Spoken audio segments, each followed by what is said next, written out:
आप सभी को आपके अपने YouTube चैनल विकास लर्निंग सेंटर में स्वागत है। तो आज हमारा टॉपिक होगा कि यूरोप में राष्ट्रवाद का उदय किस तरह से हुआ था।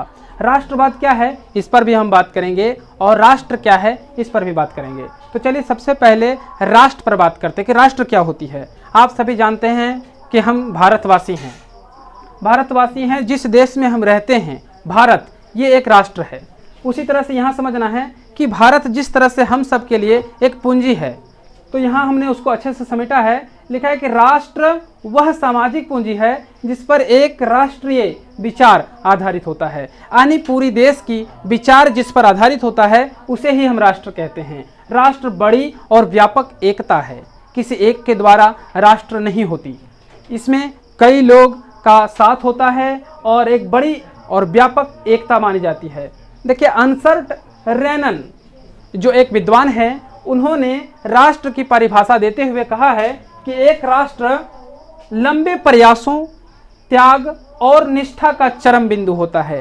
अर्थात ये हुआ कि राष्ट्र का निर्माण आसानी से नहीं होता, इसके लिए कई बलिदान, कई त्याग देने पड़ते हैं, कई प्रयास करने पड़ते हैं और तब जाकर के निष्ठा से जो प्रयास होती है और उसका अंतिम चरण, उसका परिणाम स्वरूप हमें राष्ट्र मिलता है। इसलिए इसे कहा है निष्ठा का चरण बिंदु, निष्ठा का चरम बिंदु। तो राष्ट्र एक देश है, तो हमने समझा इसे। अब मैं आगे बात कर रहा हूँ राष्ट्रवाद। राष्ट्रवाद क्या है?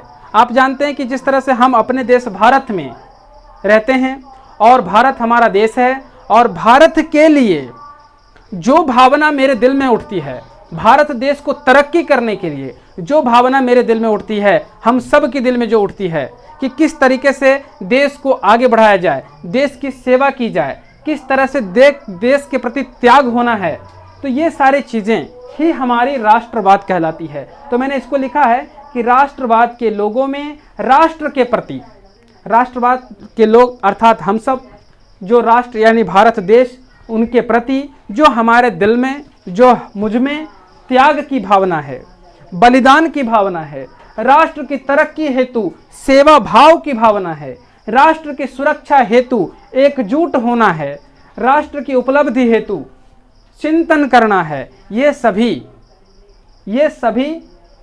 जब हमारे दिल में पनपती है, ये सारी भावनाएं जब हमारे दिल में पनपती है, तो उस भावना को ही हम राष्ट्रवाद कहते हैं।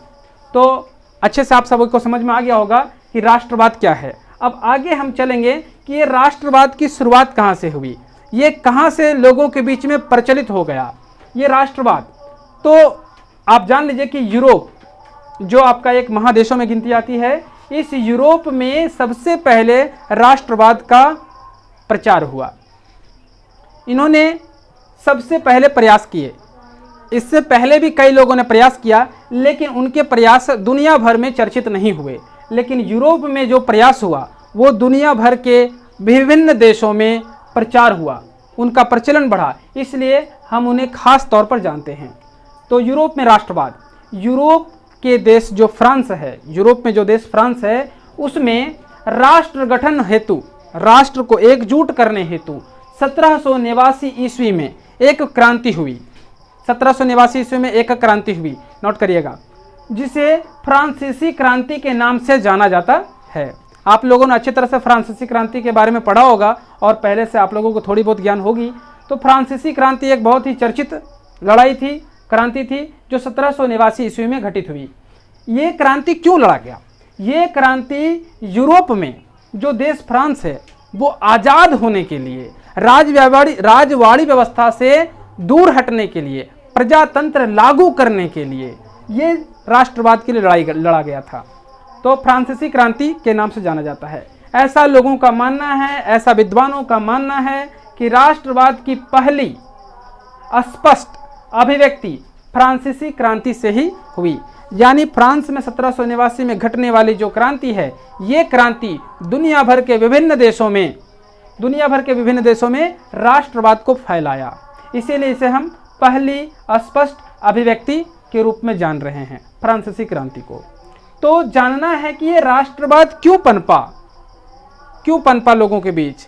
तो अच्छे से आप लोगों को पता है कि आज से वर्षों पहले दुनिया भर के विभिन्न देशों में कहीं भी प्रधानमंत्री, राष्ट्रपति, ऐसा जो अभिसंचालन का जो तरीका है, देश को चलाने की जो तरीका है, वो मौजूद नहीं था।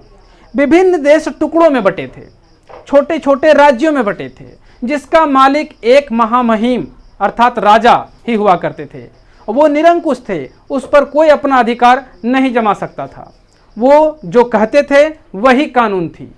ठीक है, अब इससे क्या है कि इससे लोग त्रस्त हो चुके थे। बहुत राजा आए जो अच्छे भी थे, लेकिन बहुत सारे राजाएं ऐसे भी थे जो दुराचारी थे, लोगों के, प्रजा के दर्द को नहीं समझते थे। उन राजाओं से छुटकारा पाने के लिए ही लोग एकजुट हुए और आज़ाद होने के लिए एकजुट होकर एक आंदोलन किए। फ्रांसीसी क्रांति फ्रांस के लोगों ने किया था, इसलिए फ्रांसीसी क्रांति। और ये वही क्रांति था, लोग राजा से त्रस्त होकर के ये क्रांति किए थे, ताकि वहाँ प्रजा की तंत्र लागू हो, प्रजा की राज चले, ना कि राजा की। तो आप अच्छे से जान गए होंगे कि यूरोप में राष्ट्रवाद उदय होने का कारण क्या था। अब हम आगे बात करेंगे कि फ्रांसीसी क्रांति, ये डीपली में बात करेंगे कि फ्रांसीसी क्रांति क्या है। हमने कई जगह पर फ्रांसीसी क्रांति का शब्द का इस्तेमाल किया, तो जानना है कि ये फ्रांसीसी क्रांति आखिर है क्या। तो चलिए देखिए, फ्रांस के नागरिकों द्वारा, फ्रांस एक देश है, एक राज्य समझिए, उस समय राज्य के नाम से ही जाना जाएगा। आप देश, अभी हम लोग जानते हैं कि देश होती हैं। फ्रांस एक जो राज्य है, वहाँ के जितने भी नागरिक हैं, उन नागरिकों के द्वारा राजतंत्र के खिलाफ, यानी राजबाड़ी व्यवस्था के खिलाफ तथा प्रजातंत्र स्थापित करने हेतु, यानी लोगों का राज चले ना कि राज का, ये व्यवस्था लागू करने के हेतु एक क्रांति किए, एक क्रांति लड़ी गई, जिसे फ्रांसीसी क्रांति का नाम पड़ा, जिसे फ्रांसीसी क्रांति का नाम पड़ा। यह क्रांति 1789 ईस्वी में लड़ा गया, जो दुनिया भर के साम्राज्यों में प्रजातंत्र की ओर अग्रसर किया। आप जानते हैं कि विभिन्न देश जब राज व्यवस्था से हटकर प्रजातंत्र लागू कर रहे थे, तो फ्रांस को देख करके बहुत सारे उनके आसपास के जितने भी देश थे यूरोप के, उन्होंने भी क्या है कि राजवाड़ी व्यवस्था खत्म करने का प्रयास किया और प्रजातंत्र लागू करने का प्रयास किया। इसलिए हमने इसे बोला है कि साम्राज्यों में प्रजातंत्र की ओर अग्रसर किया। तो आप अच्छे से मतलब समझ गए फ्रांसीसी क्रांति क्या है। तो 1789 ईस्वी में लड़ा गया, फ्रांस में नागरिकों के द्वारा राजतंत्र के खिलाफ एक लड़ाई है। फ्रांसीसी क्रांति की घोषणा के बारे में जानने से पहले हम चर्चा करेंगे कि इसमें जीत किसकी हुई। फ्रांस में जो लड़ी गई लड़ाई फ्रांसीसी क्रांति है, इसमें फ्रांस के नागरिकों की जीत हुई और राजा को राज्य छोड़कर भागना पड़ा। तो ये घोषणा क्या क्या हुई, जब जीत हुई, प्रजातंत्र आए, तो इनमें क्या क्या घोषणाएं हुई, ये हमारे लिए बहुत महत्वपूर्ण है कि कोई भी देश जब आज़ाद होता है तो कौन कौन सी समस्याएं आती है और उसके लिए वो क्या क्या घोषणाएं करते हैं और क्या क्या लागू करना चाहते हैं। तो सबसे पहले हमको जानना, देखिए, फ्रांसीसी क्रांति में फ्रांसीसियों की जीत हुई, जिसके उपरांत कई घोषणाएं हुई जो निम्न हैं। आपको देखिए, यह निम्नवत बहुत सारे आपके दिखाए गए हैं, तकरीबन 7-8 पॉइंट आपको हम लिए हैं जो कि बताने का प्रयास किए। तो सबसे पहले बात करेंगे हम संयुक्त समुदाय के विचार पर जोर। ये क्या होता है? संयुक्त समुदाय क्या होता है? ये तो नया शब्द आ गया।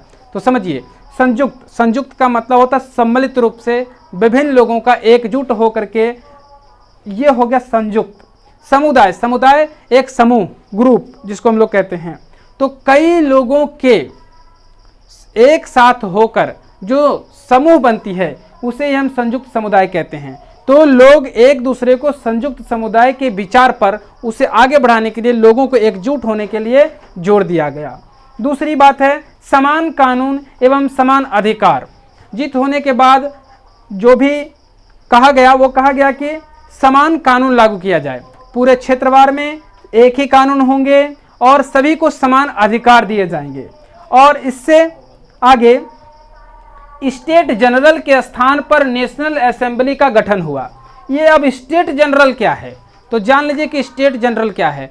राजवाड़ी व्यवस्था में राज चलाने के लिए और पूरे राज्य को संभालने के लिए एक असेंबली होती है, जिस तरह से आज हमारे देश चलाने के लिए सांसद है, पार्लियामेंट है, उसी प्रकार से राजवाड़ी के समय स्टेट जनरल एक संगठन था जिसमें से देश के लिए, राज्य के लिए निर्णय लिए जाते थे।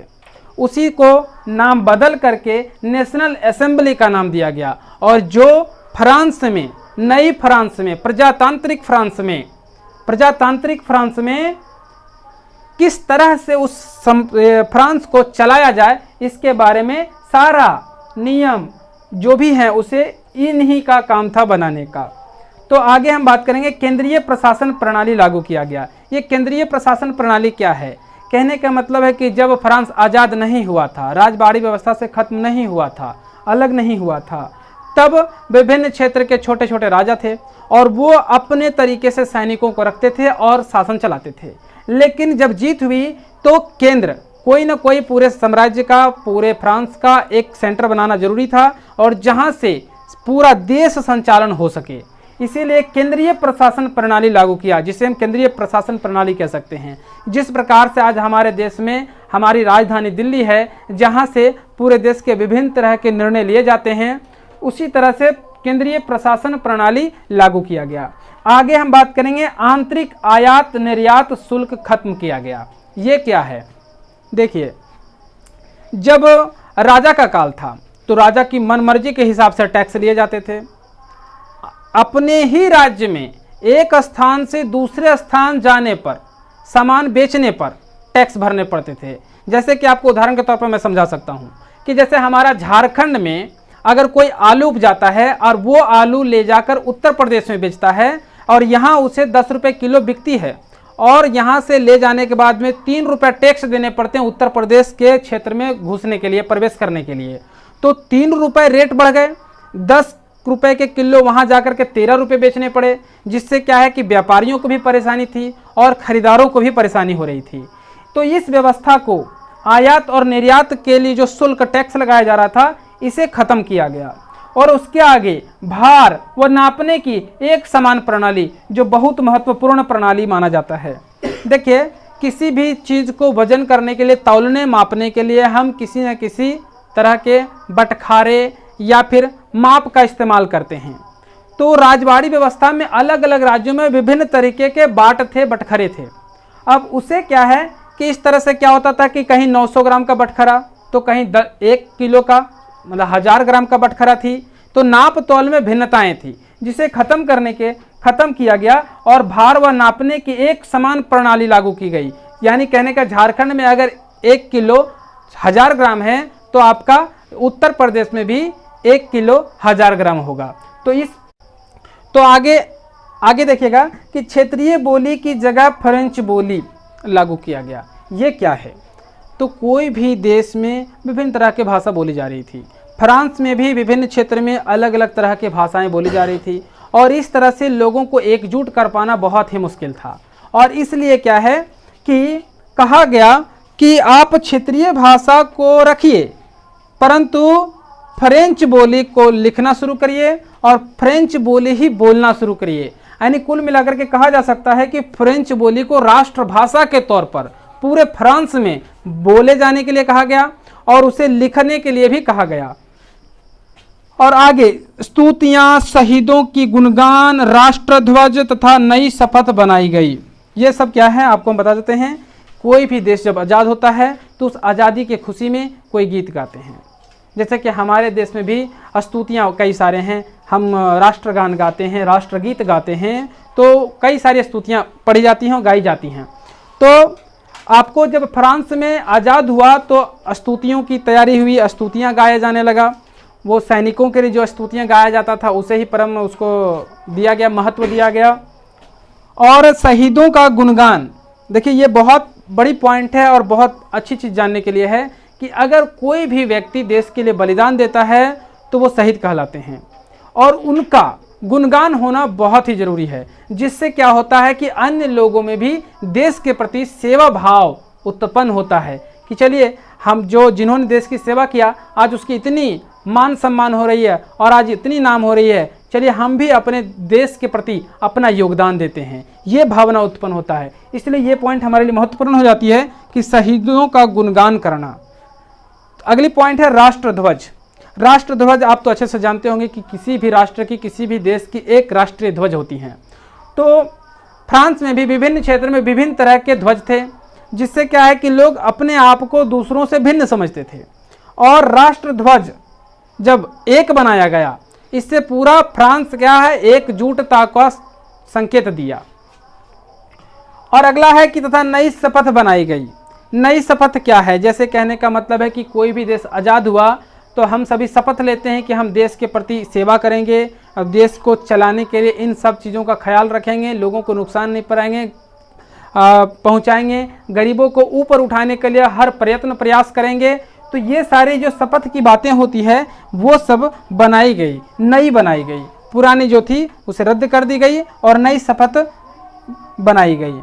और आज हम इतना ही तक चर्चा करेंगे, और बाकी हमारा अगला जो भाग होगा उसमें हम और बात करेंगे कि किस तरह से नेपोलियन बोनापार्ट ने फ्रांस पर पुनर्राजतंत्र लगा दिया। जो राजतंत्र दूर करके प्रजातंत्र लागू हुई, वही प्रजातंत्र पर पुनः नेपोलियन बोनापार्ट ने राजतंत्र लगा दिया और पूरी फ्रांस पर कब्जा कर लिया। तो इस पर हम अगला हमारा भाग होगा और उसमें हम इस बारे में समझेंगे। तो थैंक यू, और हमारे चैनल को सब्सक्राइब करना ना भूलें। और जहाँ तक है आप अपना कमेंट करें कि किस तरह से हमारा वीडियो लगा, तो आपका कमेंट का इंतज़ार होगा। Thank you.